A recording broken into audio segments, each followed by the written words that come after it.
من المفطرات في شهر رمضان هي شوارع قضاء عفك المحفرة وكلها تراب، تروح للسوق تتورط تنترس تراب، حتى التراب يعني تتنفس تراب.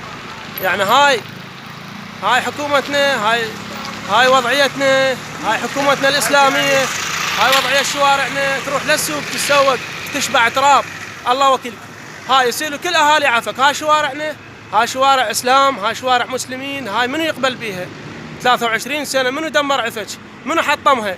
هاي بعدنا لا حفرنا مشروع المجاري وبعدها كل شو ماكو عود. كان حفرة المجاري شلون؟ لا بدا الشغل بمشروع المجاري شو يصير بالمدينة؟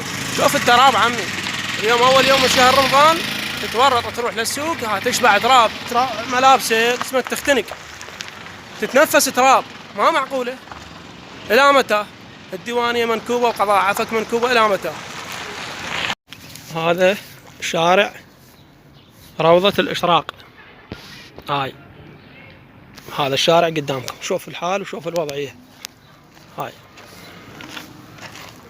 هاي قدامكم ترابة يعني وطسات وحفر ووضعية ما تنقبل. هاي شوارعكم يا مسلمين، رمضان كريم يا شيعة، ليش الجنوب مدمر؟ رمضان كريم يا شيعة، يا حكام الشيعة.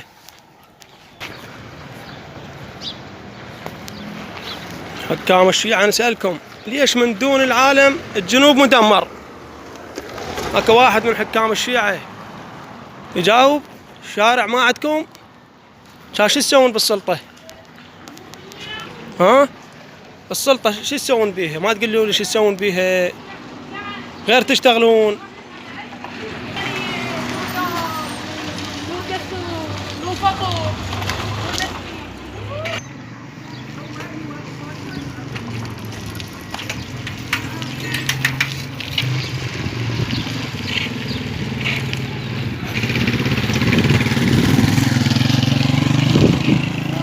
هاي الشوارع شوفوها، هاي الشوارع.